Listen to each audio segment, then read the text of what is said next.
Glories to the assembled devotees. All glories to the assembled devotees. All glories to the assembled devotees.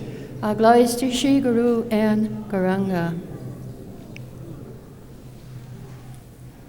Om Namo Bhagavate Vasudevaya.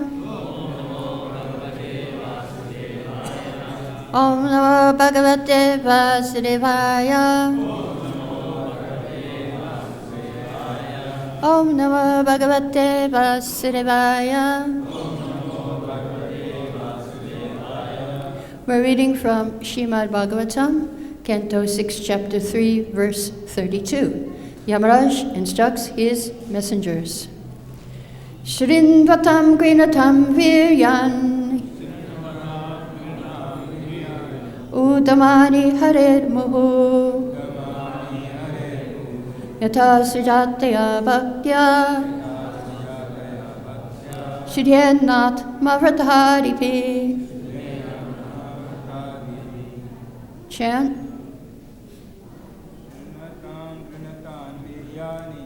Shinmatam ginatam viryani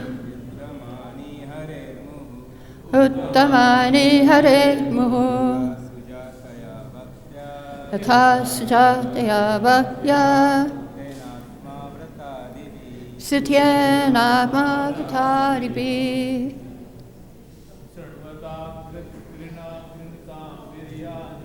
Shinmatam ginatam viryani Uttamani hare muhu Yatha sujataya bhaktya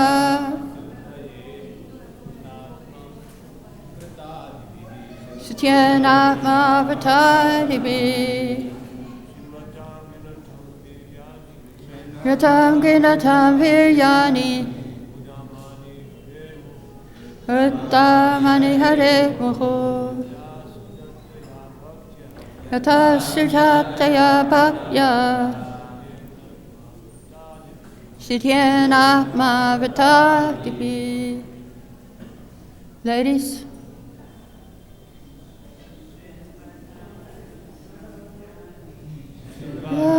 Ginatam viryani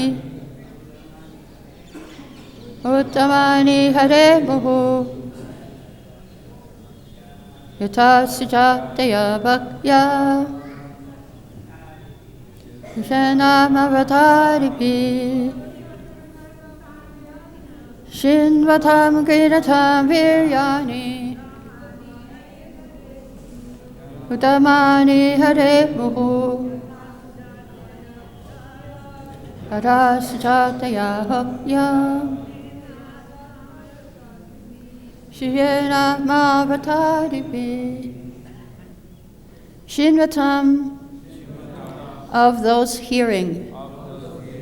Gridatam, and chanting.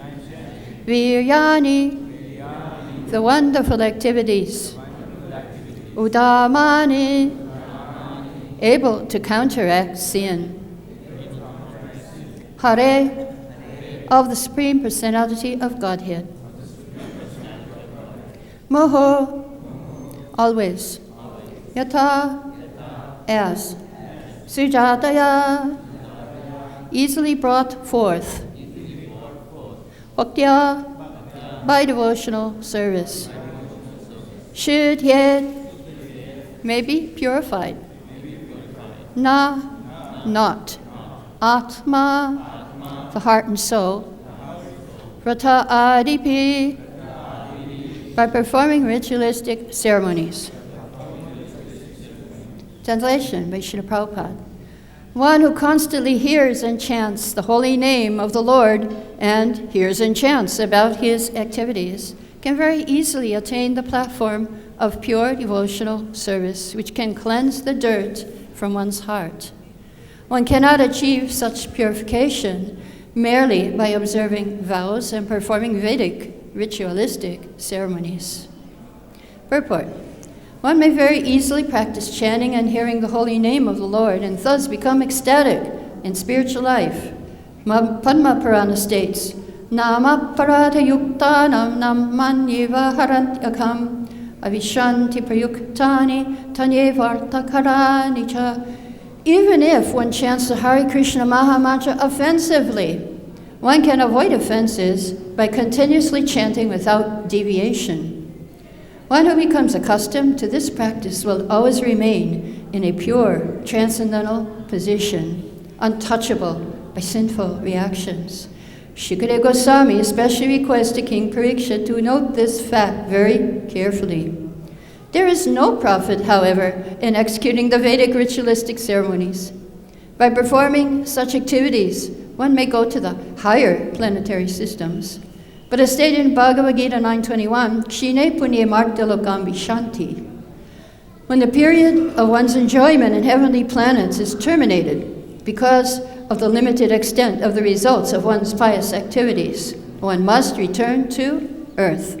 Thus, there is no use in endeavoring to travel up and down in the universe.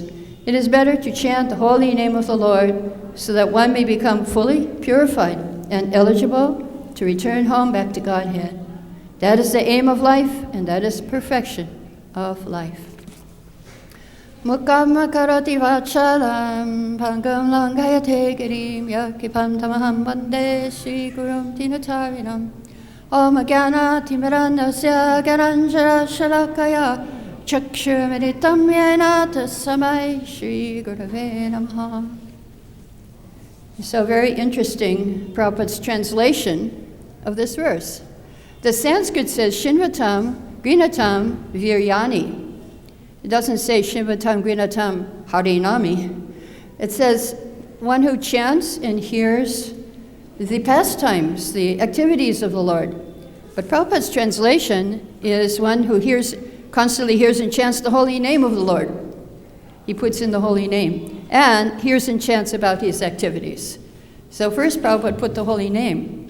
Of course, this whole chapter, the whole first 3 chapters is about the holy name of the Lord. And so logically, it will go there. But Srila Prabhupada very often would encourage us to do 2 things simultaneously. First of all, Kirtaniya Sadahari. We should always chant the holy name of the Lord. And second, together with chanting the holy name, must go Nityam Bhagavata Sevaya. We must serve Bhagavatam and the book Bhagavad and the devotee Bhagavad. So here this verse talks about the uselessness of Vedic ritualistic ceremonies. Of course, if you want to go to heaven, then it's okay, but then you have to come back here and do more of these sacrifices. And previously in verse 25, it was talking about all these great sages up in the higher planets, in the very higher planets, who are in charge of these ritualistic sacrifices. And Srila Prabhupada, not Srila Prabhupada, even in the verse, Yamaraj, he says that they don't know about the Sankirtan movement. They don't know the secret confidential religious system of the 12 Mahajans. So Srila Prabhupada gave us the essence of the instructions of the 12 Mahajans. What is the essence? Chant Hare Krishna. When Kapila Dev, in Canto 3, he was instructing the very complicated Sankhya Yoga system.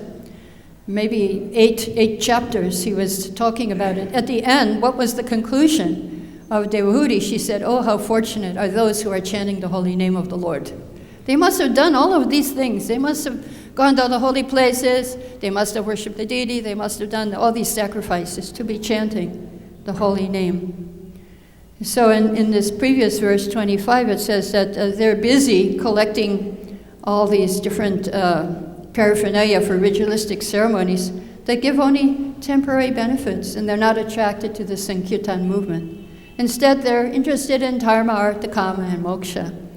So why are people so attracted to these big sacrifices? Prabhupada explained that, we may ask the question, if you can easily get perfection by chanting Hare Krishna, then why bother with all these sacrifices and ritualistic ceremonies? Why do people want to do this?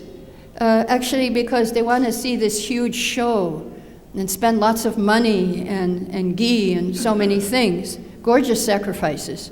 They want Vedic mantras chanted, and they want everybody to come. It's kind of a social event. And So Prabhupada said sometimes we also have to do these things, and he gave the example of this Krishna Balaram temple, that when they had the installation, they had to invite so many of these ritualistic priests, because otherwise the people of Vrindavan would not accept that this is a proper installation. If we just chanted Hare Krishna, they would say, what do they know? They're just chanting, but actually we know better that how you should perform all these great sacrifices. So Prabhupada said we had to spend so much money. I remember I was reading somewhere where Prabhupada, it was in the History of Vrindavan book, they were saying now we have to open the eyes of the deities. We need some gold, real gold, to take off the what is covering the eyes. Prabhupada said no gold.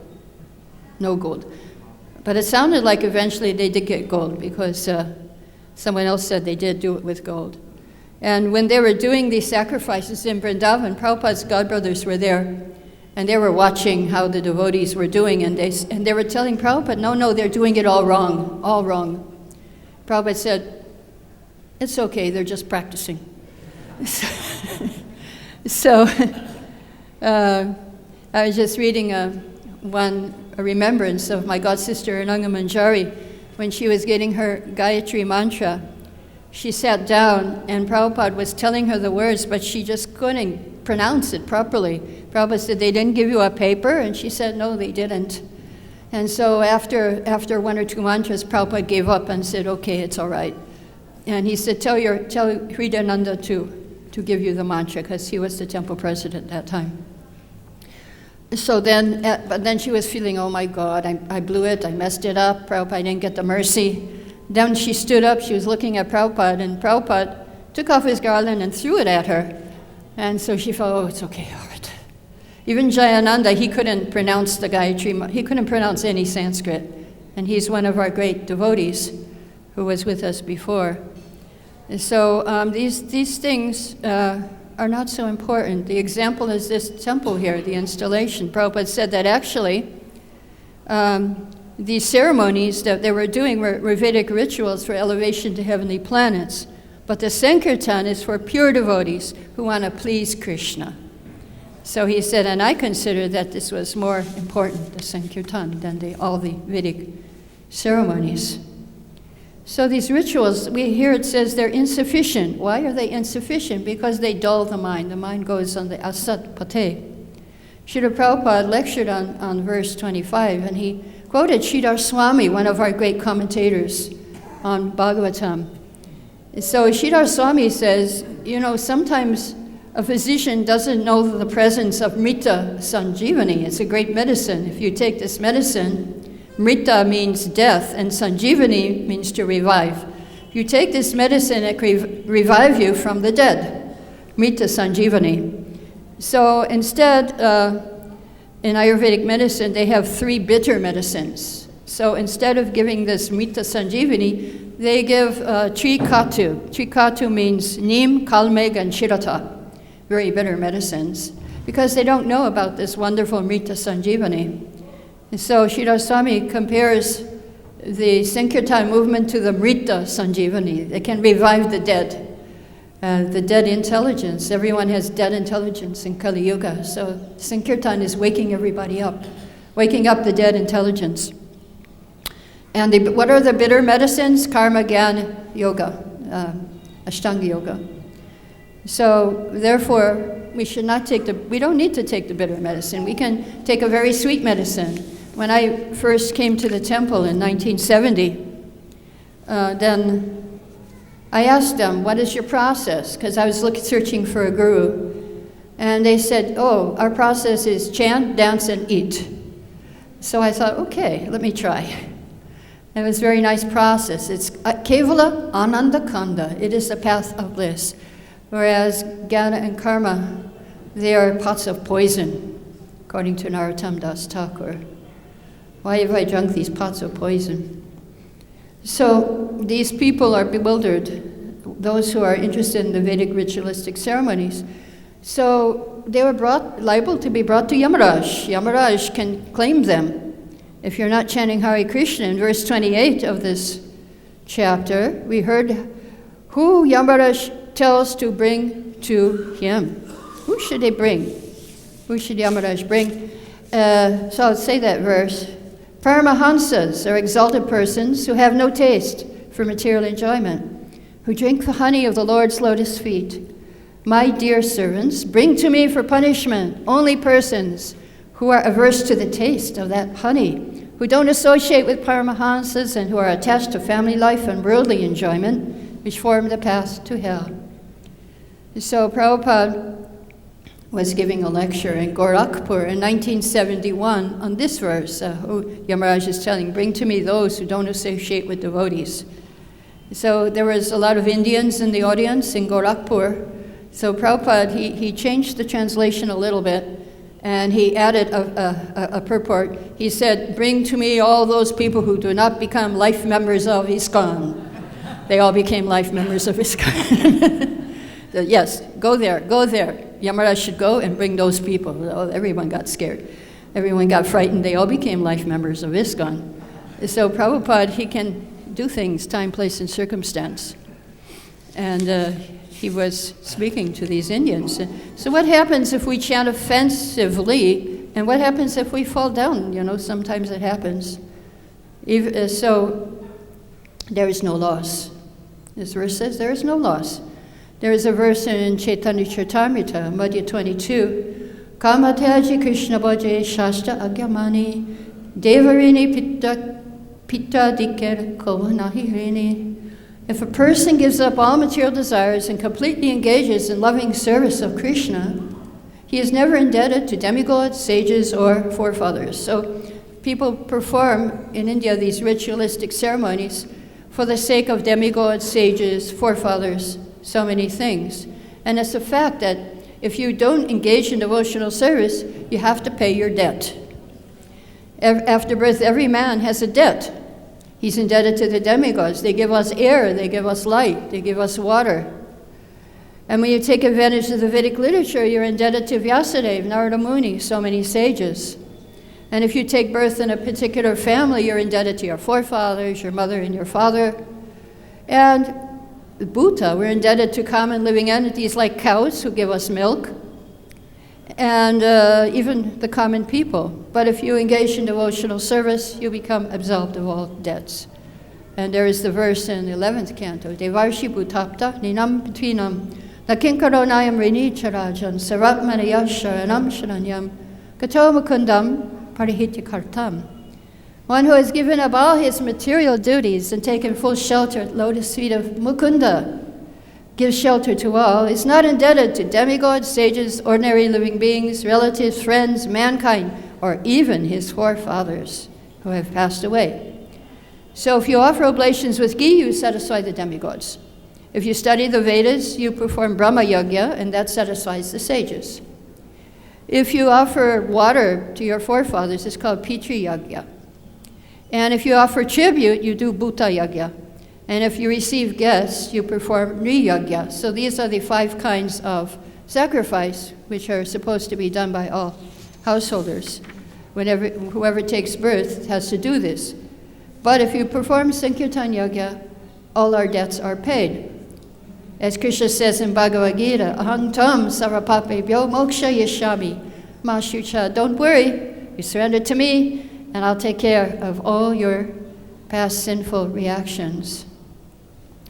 So there is one point also, again, this Shinvatam Grinatam Viryani. Prabhupada in another lecture, many lectures, he states that not only chanting Hare Krishna is Sankirtan, but also Guna Karma Nama. If you read Krishna book, that's also Sankirtan. If you speak Bhagavatam, that's also Sankirtan. Sankirtan means you discuss Krishna's activities. It's also Sankirtan, Krishna's qualities. It's not different. And so therefore, again, Kirtaniya Sadahari and Nityam Bhagavata Sevaya. So here it says that you will get purified of all, you will cleanse the dirt of your heart if you chant and hear the pastimes and the holy name. There is a similar verse in the beginning of Srimad Bhagavatam. Actually, you go beginning, middle, end. Is all the same. It's devotional service, hearing, chanting, the holy name, the activities of the Lord. So there's a verse in the first Canto 2nd chapter, Shinvatam Sukata Krishna Punya Shavana Kirtana Hirantasto Hivatani Vitunoti Sri Satam. That the Lord Krishna, who is Paramatma and benefactor of the truthful devotee, cleanses desire for material enjoyment in the heart of the devotee who has developed the urge to hear his messages, which are virtuous when properly heard and chanted.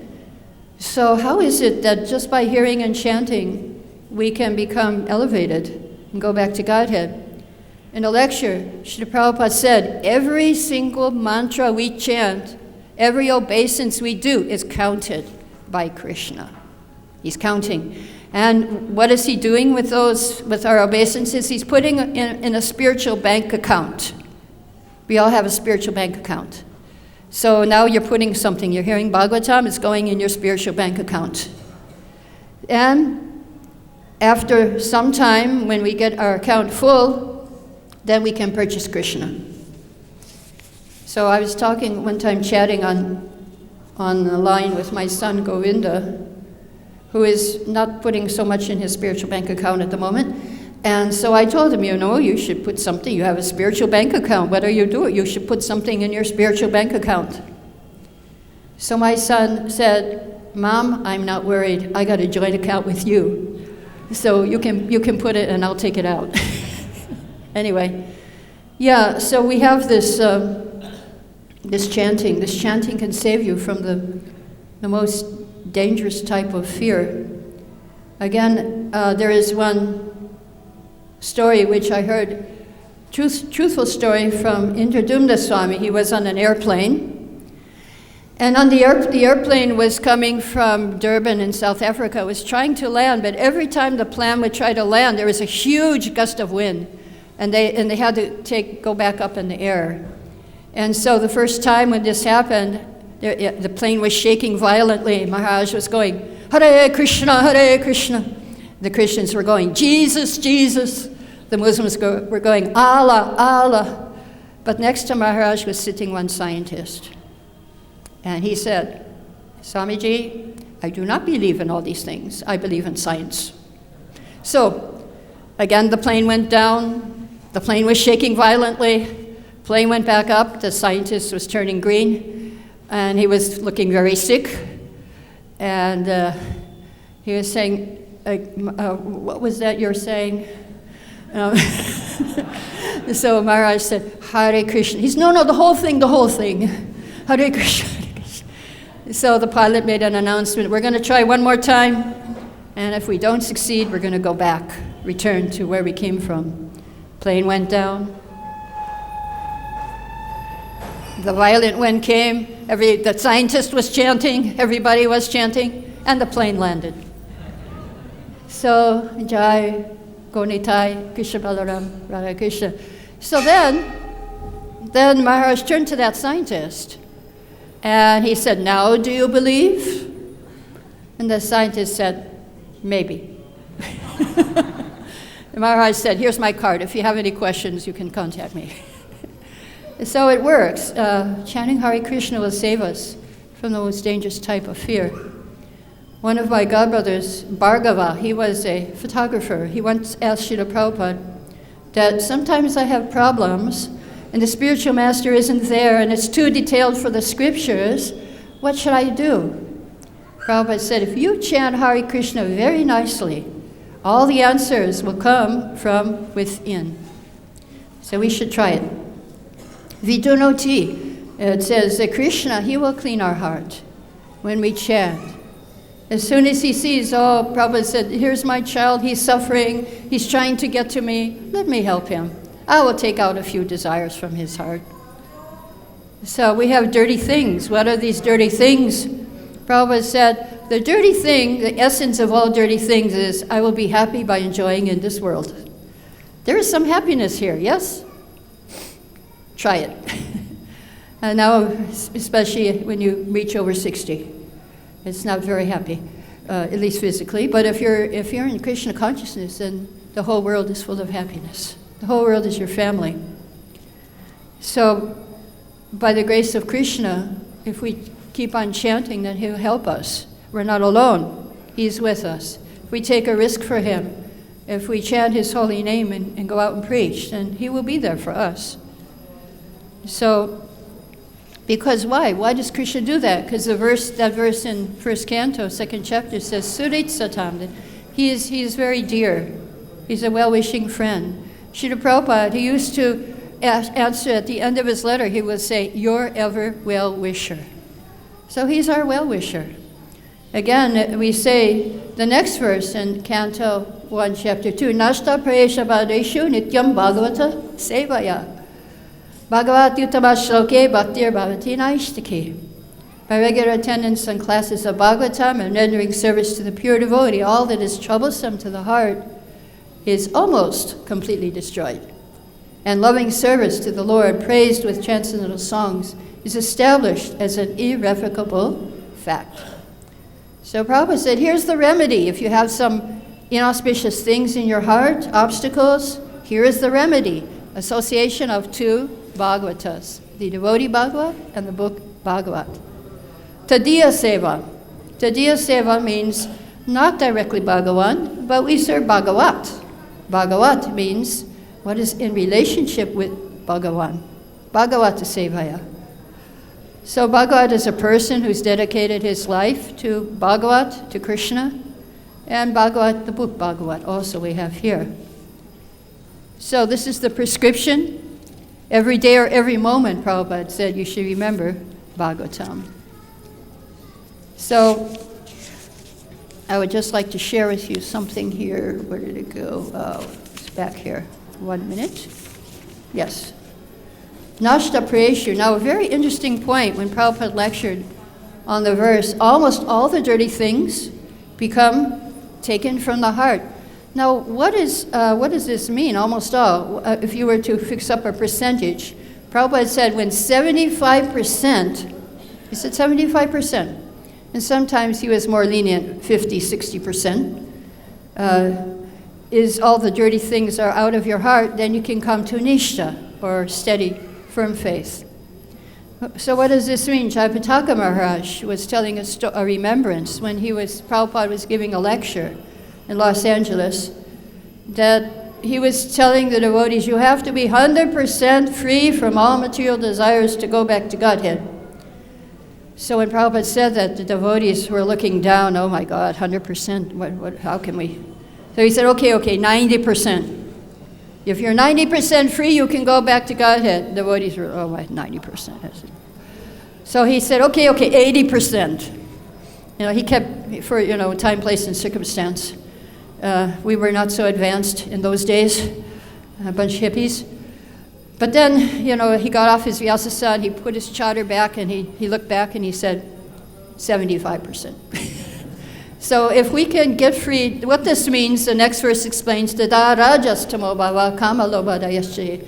When you get free of passion and ignorance, you come to at least try to be in the mode of goodness, then Prabhupada will make up for your lack of Krishna consciousness. If you're sincere, he will help you. There was one, my godbrother Atmatafa, he was in South India trying to make life members, and he had to make 2 life members a month, and he couldn't do it, and so he just opened up the phone book, and he was looking for a Bengali, because he's Bengali. So he found, Ganguly, yes, I will go to him. He phoned him up, and the man said, yes, come. And so he had a huge office. He said, yes, I will become a member, and I will give you a donation. He said, this man said, my father grew up in Calcutta, and he was a classmate of your guru, Abai. Every day, Abai came to our house to play chess, and the stakes were lunch, and almost always Abai would win the game. And later, my father got a PhD in Sanskrit and became a professor in local university. And Abai told him, you should help me later on when I do something. So later on, when we were in Calcutta in the 70s, Prabhupada came, and Ganguly, this person, and he went to visit Prabhupada. And Prabhupada said, where's your father? Why didn't he come? Tell him I want to see him. So then he said, he told his father. His father said, well, how can I go see him? He's guru of the world. I'm just a Grihamedi. The son said, no, he wants to see you. What should I tell him? Father said, okay, tell him I'm sick. Next morning, he went to see Prabhupada. Prabhupada said, why didn't your father come? He's sick? Okay, I'll go see him. So Prabhupada, next day on his morning walk, he went in all these little alleys, and he went to the house of this man, Ganguly. He came in the room, he went to the bedroom of the father, and he said, hey, you didn't come see me. My disciples need to learn Sanskrit. I told you, you should help me. Come and teach them Sanskrit. You can travel around the world with me and teach them. Why don't you do that? You come, I will take you. Oh, Swamiji, he said, I'm very old. I don't have any energy. Prabhupada said, no, you have the spark. The same quality in me is in you. You should join this movement. It's very important. Bharata Bhumite Manusya Hoila Janmajar. You should perfect your life. Better late than never. So Prabhupada left. Then later on that day, at 3 o'clock in the afternoon, the son came back from school, and his father said, can you please give me some water? Then he leaned back and he said, Bhaktivedanta Swami will take me. He closed his eyes and he left his body. So the son was telling this story to the devotee. He said, we thought Prabhupada was going to take him traveling, but later, when we understood, after my father left his body, that what Prabhupada actually meant, I will take you back to Godhead. So if we may not, even Ajamila, he was not a perfect example of a pure devotee. He fell down, but later he picked himself up, and he got success. So even if we sometimes make mistakes, we should pick ourselves up if we are sincerely trying to follow Srila Prabhupada's instructions. Then we can also go back to home, back to Godhead. Prabhupada will make up for what we lack. He gave us a concession, 75%. Just get in the mode of goodness at least. Dinabandhu Prabhu was remembering Prabhupada on the Vyasasad in Los Angeles. And at the end of his lecture, Prabhupada said, if you would just follow these 4 regulative principles, chant 16 rounds, then you will go back to Godhead. I guarantee it. There was one of my god sisters who left her body here in Vrindavan, Mula Prakriti. She was one of the top book distributors in the world. She would go around the world and train people up how to distribute books. So before she left her body, she had a vision that she went to Goloka Vrindavan, but she was outside the gate. And she couldn't get in. But then she saw that Prabhupada came to the gate and he was motioning, come, come. So we may not be 100% perfect, but if we follow Srila Prabhupada, don't deviate. Follow his instructions, especially these 2 essential instructions. Kirtaniya Sadahari, always chant Hare Krishna, and Nityam Bhagavata Sevaya, always serve Srimad Bhagavatam and the devotee Bhagavat. Then we can also go back to Godhead. He did give also 50-60% because I know in some colleges they're more lenient. They will accept even if you're 50 or 60%. But if you need to mention Prabhupada's name in that case. So it's who you know is very important when you go back to Godhead. So Krishna is looking, who sent you? Who sent you here? You cannot go by yourself. You have to go by the mercy of the pure devotee. So let us try to follow these instructions, serve the Bhagavata, serve Bhagavatam, chant Hare Krishna, and try to avoid the offenses, and Prabhupada will help us. So we'll stop here if there's any questions or comments.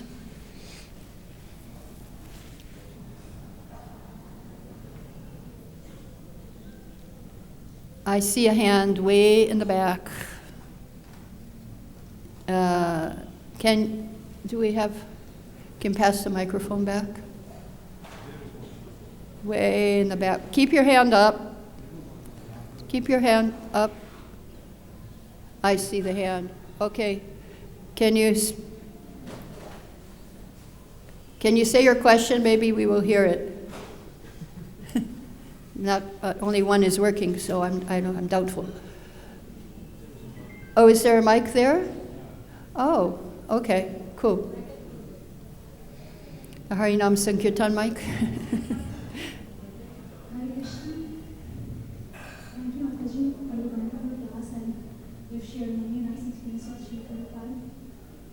I have a question, just as you said, Prabhupada also said many times in his books and his lectures that you have to chant 16 nouns attentively and Right. follow the 4 principles. And I will take you back to Godhead. Many times he came back and he Right. guaranteed. Right. But the question is that a few days back I met a person who is a devotee, or a Vaishnava devotee, and he came that in Jagdhar, by Bhaktivinoda Thakur, it's mentioned that after this you won't chant 1 lakh round a day. Yes. Then you won't be able to achieve Vaikuntha. And Yes. for 3 lakh, then you can go to Golok. Yes. So we had a soft argument on that because we have been hearing from a long time that Prabhupada said this, that, and 16 ounces. You have to chant attentively, that's it. So if you are chanting more rounds, that is also fine, but it doesn't mean that if those persons who are chanting 16 rounds, they cannot go back to Godhead. So, Right. So I just need some clarification on that. What was the last thing you said? I couldn't hear. Clarification of this. Clarification, yes. Yes, fortunately for us, our spiritual master is Srila Prabhupada, and so he has given us the concession of 16 is equal to 64. Spiritual mathematics, Prabhupada often said 1 plus 1, 1 minus 1 equals 1, in talking about Krishna. So in Prabhupada's case, 64 equals 16. In Bhaktivinoda Thakur's time, you had different people. There were cultured Indians, a lot of them, and Prabhupada had the mlechas and the hippies. And so for the hippies to chant 16 rounds is more difficult than for a regular person in India to chant 64. It's more difficult, it's more austerity, and they could not do it. Half of them could not do it, even when Prabhupada was here. Even some of the leaders could not do it. So therefore, that's why I said, just follow Srila Prabhupada's instructions. If somebody wants to try and follow Bhaktivinoda Thakur, then fine. I mean, we don't, it's nothing different, it's the same, 64 rounds. Of course, if you try and chant 64 rounds, it will make a difference in your life. I remember when I was having some material problems, I started chanting 32 rounds. And that made me sane and more in the mode of goodness. But at the same time, if you chant those 16 rounds with attention, with trying to avoid offenses, then it will be equal to 64 inattentive rounds or whatever. That's what can we do? We have our conditioning, which is Kali Yuga, very much strong Kali Yuga conditioning, mlechas, yavanas, whatever, meat eaters, those people whom Bhaktivinoda Thakur preached to, they were very civilized people. So therefore we have to accept what Prabhupada said, as 16 equals 64, is all I could say. For us, 16 was just as difficult, or even more difficult than chanting 64 rounds for a cultured person in India. Yes?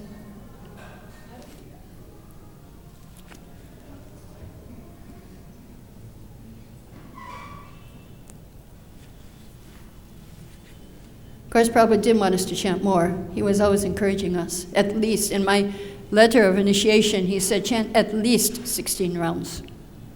He was encouraging us to chant more. It's not that you stop at 16. Yeah. How do you lift yourself up from the bonds of passion and ignorance, especially if you have to work in places where you don't have any devotee association? Right.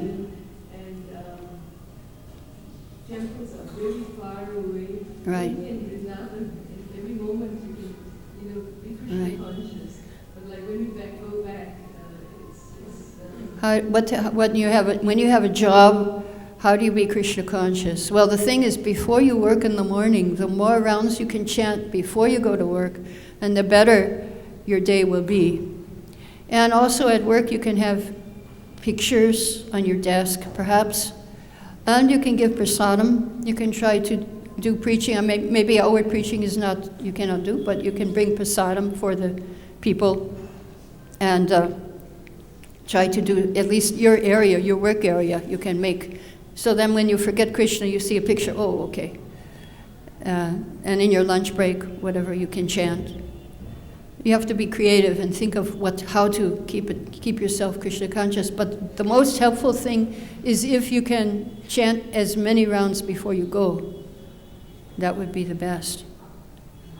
Any other questions? Yes, just in front here. We have a microphone here. Right here.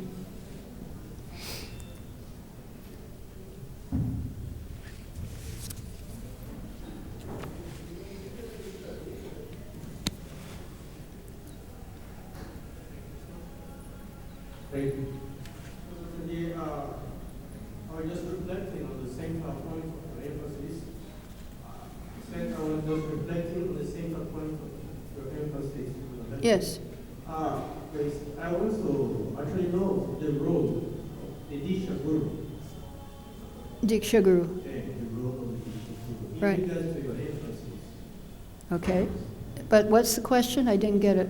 Yeah, I said I was reflecting on Oh, the okay. emphasis. It's a comment. Yes, I was reflecting on it, so I want to know the role of Diksha Guru. Uh-huh.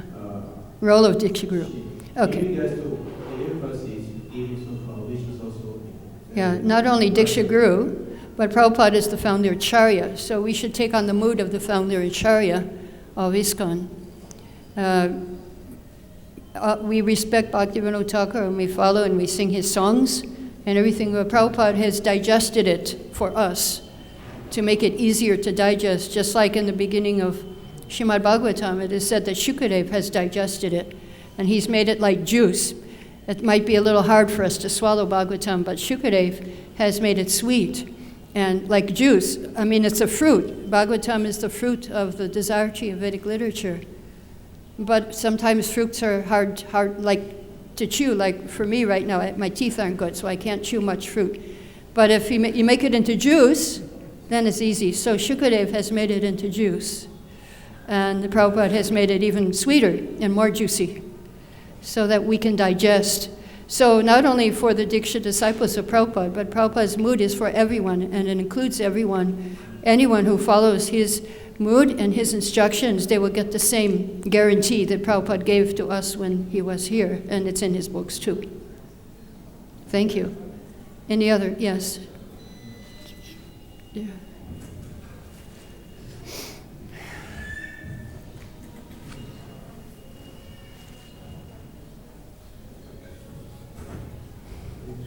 A small point I want to add that there was one Muslim tailor who was serving Srivas Thakur. Yes, Muslim tailor. And he was shown the Shyam Sundar form by Chaitanya Mahaprabhu. Yeah. So now we can question that he didn't do any sadhana except serving a pure devotee. Right. So when we have another shelter from pure devotee, the concessions are naturally given by Krishna. As he said, even a dog is very dear to him. Mahaprabhu many times says. Right. So if we can just remain faithful to Srila Prabhupada, Yes. there's no doubt in that.